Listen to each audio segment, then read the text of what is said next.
Basically आज के lecture में हम लोग देखने जा रहे हैं कि अगर हमको इनपुट लेना है, जैसे हम लोग बाकी लैंग्वेजेस हो गई सी, सी प्लस प्लस, जावा, इन सब लैंग्वेजेस में हम इनपुट ले रहे थे यूज़र से।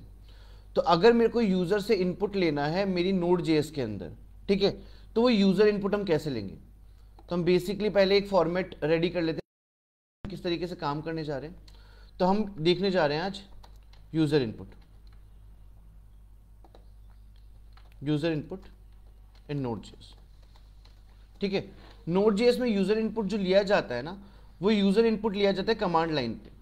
कमांड लाइन या फिर जिसको आप बोलते हो टर्मिनल, जो हमारा टर्मिनल होता है, किसका टर्मिनल, इसके लिए जो हम विजुअल कोड स्टूडियो के लिए यूज करते हैं वो वाला टर्मिनल। ठीक है, इस टर्मिनल के साथ हम कुछ चीज़ें सीखने जा रहे हैं कि हम यहाँ पे सीखने वाले हैं कि बेसिकली हम फाइल कैसे क्रिएट करेंगे और फाइल को सेव करेंगे एंड उसके बाद फाइल को रिमूव करना। ये कुछ एक्स्ट्रा टॉपिक हम लेके जाने वाले हैं किसके साथ, यूजर इनपुट के साथ। तो एक बार इनको गो थ्रू कर लेते हैं। हम ओपन करते हैं विजुअल कोड स्टूडियो और हम आ जाते हैं हमारी पेरेंट फाइल पे जिसका नाम है index.js। अब index.js पे आने के बाद एक बार पहले फाइल को रन कर लेते हैं। तो हम यहाँ पे कुछ भी लिख लेते हैं console.log करके और यहाँ पे डाल देते हैं हेलो यूजर। पहले एक बार कोड रन कर लेंगे। सेव किया, सेव करने के बाद सबसे पहले डायरेक्टरी में मूव करेंगे, that is will write cd my first project and enter. ठीक है, हम हमारी डायरेक्टरी में आ चुके हैं। अब डायरेक्टरी में आने के बाद एक चीज देखना, अगर मान लीजिए मैं यहाँ पे जाऊँ और लिखूँ node index.js, enter, file run हो गई। अब क्या होगा, अगर मान लीजिए मैं क्या करूं, इस फाइल नेम के साथ मैं यहां पे एक वैल्यू डालूं हेलो करके और एंटर प्रेस करूं, तो देखना हेलो यूजर के अलावा ना ये जो वैल्यूज मैं यहां पे डाल रहा हूं, जैसे मान लीजिए यहां पे हेलो डाला, अगली बार मैंने वैल्यू डाल दी मान लीजिए 100, वो जो वैल्यू मैं वहां डाल रहा हूं वो वैल्यू ले तो रहा है बट उस वैल्यू को रिफ्लेक्ट नहीं कर रहा है, वो वैल्यू कहीं पे दिख नहीं रही है। तो अगर मेरे को ये वैल्यू प्रिंट करवानी है तो इसके लिए एक प्रोसेस समझने वाले हैं, वो समझते हैं। तो क्या करेंगे, सबसे पहले कंसोल में से हेलो यूजर हटा देंगे। ये हटाने के बाद हम लोग यहां पे जाके लिखेंगे, एक कीवर्ड है जो बना के दिया है पहले से जिसका नाम है प्रोसेस। सेव किया, यहां गए, फाइल को रन किया। जब मैंने प्रोसेस नाम की चीज को रन किया ना, तो आप देखेंगे यहां पे काफी सारा डेटा आ चुका है। अभी हमें पता नहीं है कि डेटा क्या है बट काफी सारा डेटा आ चुका है। ठीक है, तो क्या होता है ना, प्रोसेस जो है एक डेटा को होल्ड करता है, एक डेटा अपने पास स्पेसिफाई करके रखता है। अब इसके थ्रू काम करवाना है हम लोग को। तो एक बार मैं पहले स्क्रीन को क्लियर कर देता हूं, डन। अब मैं क्या करूंगा, अगर मेरे को प्रोसेस से डेटा चाहिए तो मैं यहां पे लिखूंगा .arg, मतलब है आर्ग्यूमेंट, आर्ग्यूमेंट मतलब वैल्यू, एंड v मतलब वेरिएबल। तो बेसिकली प्रोसेस के आगे हमने लिख दिया argv। अब क्या करेगा, शायद ये कुछ वैल्यू होल्ड कर पाए। ठीक है, तो हम इसको कुछ वैल्यूज देते हैं, जैसे मैंने लिखा है यहाँ पे 100, या चलो पहले 100 नहीं लिखता हूं, पहले एक बार इसको रन करता हूं। तो जब हमने इसको रन किया, एक सेकंड, तो जब हमने इसको रन किया ना, तो process.argv ने हमको 2 स्पेसिफिक वैल्यू दी, और ये जो वैल्यू मेरे पास आई है ना, ये एक एरे के फॉर्मेट में। पहली वैल्यू है कि आपके लैपटॉप में Node.js कहां इंस्टॉल्ड है, दूसरी वैल्यू है कि आप किस प्रोजेक्ट पे काम कर रहे हो, उस प्रोजेक्ट का पाथ। ये बाय डिफॉल्ट 2 वैल्यूज process.argv के पास होती है और ये एरे फॉर्मेट में होती है। परफेक्ट। अब अगर मैं क्या करूं, यहां जाके एक और वैल्यू दे दूं इसको 100 करके, तो आप देखना 2 वैल्यू ऑलरेडी इसके पास थी, इसने तीसरी वैल्यू को भी अपने पास होल्ड कर लिया है। तो जो मैं आपको बोल रहा था ना कि मैं वैल्यू लिख रहा हूं कमांड लाइन पे, वो वैल्यू स्टोर तो हो रही है पर दिख नहीं रही है, वो वैल्यू एक्चुअली argv नाम की पर्टिकुलर चीज में जा रही है और वो एक एरे है। अगर मैं क्या करूं, मेरे को अगर सिर्फ मेरी वैल्यू देखनी है, किसी और वैल्यू को मेरे को नहीं देखना है, तो मैं क्या करता हूं, यहां पे जाके 0 पे मेरा नोड का पाथ है, 1 पे मेरा प्रोजेक्ट का पाथ है, मैं 2 लिख देता हूं। ठीक है, ऐसे कुछ, और अब जाके यहां पे एक वैल्यू देता हूं, रन करता हूं। तो आप देख सकते हो आपको स्टार्टिंग की दोनों वैल्यू नहीं मिली है, ये दोनों वैल्यू आपको सीधा सेकंड इंडेक्स की वैल्यू मिल चुकी है। ठीक है, इस तरीके से कमांड लाइन पे हम क्या दे सकते हैं, इनपुट दे सकते हैं। अब बात हमारे सामने ये आती है कि इस इनपुट को यूटिलाइज कैसे करेंगे, इस इनपुट को काम में कैसे लेंगे, उस पर चलते हैं हम लोग। ठीक है, तो इसको काम में लेने के लिए हम एक प्रैक्टिकल एग्जाम्पल बनाने जा रहे हैं। सही, उस एग्जाम्पल में मैं क्या करने जा रहा हूं, मैं आपको एक फाइल बना के दिखाने जा रहा हूं। तो जब हमने फाइल बनाना सीखा था तो हमने देखा था कि फाइल एफ करके एक मॉड्यूल काम आता है, उसके लिए एक वेरिएबल बनाया एफ करके, यहां लगाया रिक्वायर, ठीक है, और डाल दिया फाइल सिस्टम, सॉर्टेड। ये करने के बाद यहां पे मैं लेता हूं यूजर से एक इनपुट, तो मैंने लिखा इनपुट नाम से लिख सकते हो या कोई भी वेरिएबल का नाम रख सकते हो आप। वो जो इनपुट लेगा वो लेगा process.argv, ले लिया उसने इनपुट। इनपुट लेने के बाद मैं बनाऊंगा fs.write फाइल सिंक, फाइल बनाने के लिए। अब इसके अंदर दो चीजें आती थी जो मैंने आपको बताई थी, फाइल का नाम और फाइल में आपको क्या लिखवाना है, ये दो चीजें आपको डालनी पड़ेगी। तो सबसे पहले लगता है फाइल का नाम।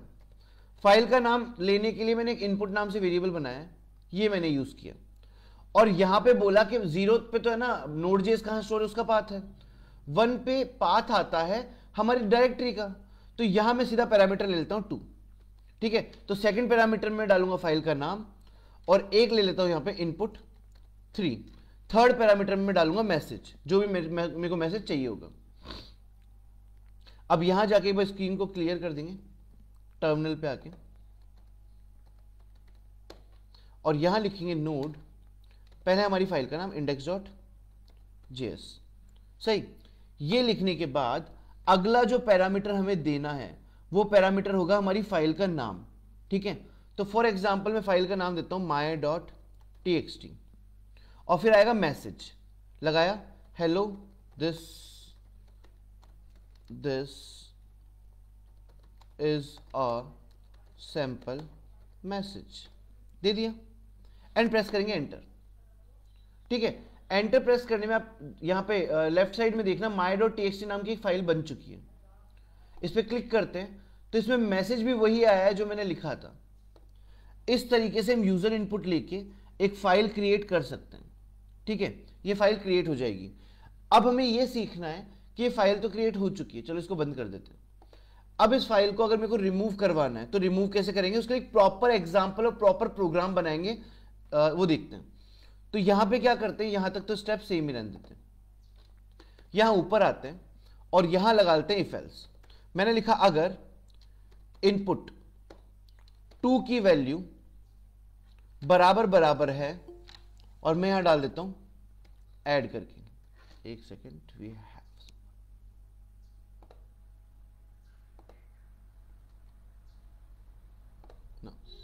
सो हम यहां पे लिख लेते हैं अगर इनपुट 2 की वैल्यू ऐड है तो क्या करेंगे, यहां पे फाइल सिस्टम ऐड कर देंगे। तो इस पर्टिकुलर चीज को मैं यहां से कंट्रोल एक्स करके कॉपी करके यहां डाल देता हूं, और यहां लिख लेता हूं कि सेकंड पैरामीटर में तो हमने ऐड डाला है, ऐड ही डालने वाले हैं। थर्ड पैरामीटर में फाइल का नाम, और फोर्थ पैरामीटर में मैसेज, या फिर इसी के बराबर में लिख लेते हैं एल्स स्पेस इफ, अगर मेरे इनपुट की जो इनपुट 2 की वैल्यू अगर रहती है इक्वल टू रिमूव, अगर मैंने ये वैल्यू डाली है, ठीक है। तो ऐसा कर लेते हैं, एक काम करते हैं, ठीक है, ये ब्रैकेट लगा देते हैं, और यहां पे जाके फाइल को रिमूव करवाते हैं। रिमूव करवाने के लिए मैं लिखूंगा fs.unlink, फंक्शन का नाम है अनलिंक सिंक, ठीक है, और इसमें डाल देंगे फाइल का नाम इनपुट एंड थर्ड, नहीं तो एल्स,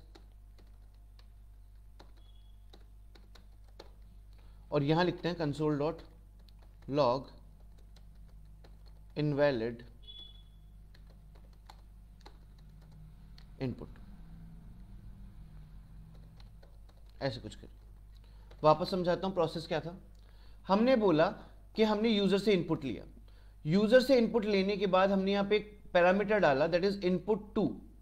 अगर मैं सेकंड इनपुट डालता हूं और उसमें वैल्यू लिखता हूं ऐड, तो आपकी फाइल ऐड हो जाएगी।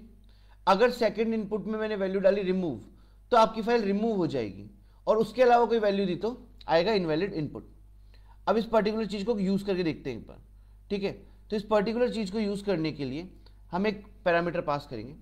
तो यहां आते हैं, हम लिखते हैं नोड, नोड के बाद अगली जो वैल्यू डालनी है वो ऐड या रिमूव में से रहेगी। तो मैंने लिखा ऐड, ठीक।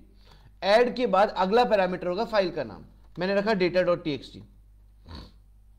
उसके बाद आएगा फाइल में आपको मैसेज क्या डालना है, hello this is new message,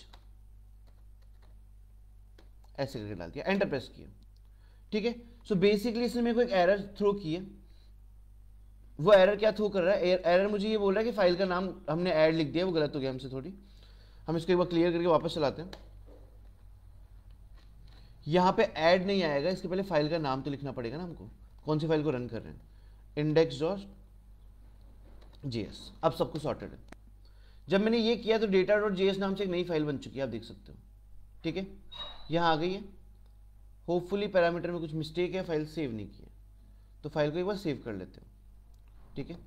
और एक बार वापस जाके इसको नई फाइल बना लेते हैं, data1.txt, ठीक है।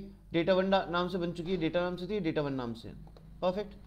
अब क्या करना है, मुझे फाइल को रिमूव करना है, तो यहां जाते हैं, टर्मिनल पे आके ऐड की जगह पे, जहां पे हमने ऐड डाला था ना, वहां ऐड की जगह हम लिख देते हैं रिमूव, ठीक है। और मैं जो फाइल डिलीट करने जा रहा हूं उस फाइल का नाम है data1।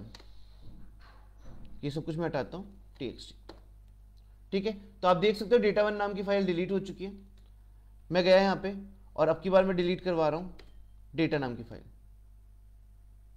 ओके, आई थिंक कुछ तो मिस्टेक हुई है, एक बार वो देख लेते हैं। ओके, हमने फाइल जो बना ली वो data.js नाम से बना ली, data.js डिलीट हो गई है, सही। अगली फाइल मेरी ऐड नाम से ये रही, इसको भी डिलीट करते हैं। यहां गए, इस फाइल का नाम है सिर्फ ऐड, कोई भी फॉर्मेट हो, डजेंट मैटर, ऐड, डिलीट कर दिया। अगली फाइल है my.txt, यहां जाते हैं और एक बार इसको ओके my.txt को डिलीट करते हैं, सॉर्टेड। तो बेसिकली वापस से हमारी दो फाइल रह गई, index and app. I hope आपको समझ में आया होगा कि किस तरीके से हमने फाइल्स को डिलीट करवा दिया यहाँ पे, ठीक है। तो आपको एक बार कमांड वापस रिकॉल करवा देता हूँ। कमांड सिर्फ इतना सा था कि आपको क्या करना है, यूजर इनपुट लेना है process.argv से, जिसमें दो वैल्यूज फिक्स्ड है। पहली वैल्यू नोड कहाँ पे इंस्टॉल है वो रहेगी 0th इंडेक्स पे, फर्स्ट इंडेक्स पे वैल्यू रहेगी कि आप कहाँ प्रोजेक्ट बना रहे हो, वो वाला पाथ। सेकंड से आप इनपुट लेना स्टार्ट कर सकते हो। हमने इनपुट में दो पैरामीटर डलवाया, ऐड या रिमूव, दोनों में कुछ भी एक चीज लिख दो। ऐड लिखा तो फाइल ऐड हो जाएगी और रिमूव लिखा तो फाइल रिमूव हो जाएगी। So that's it for this lecture, thank you so much.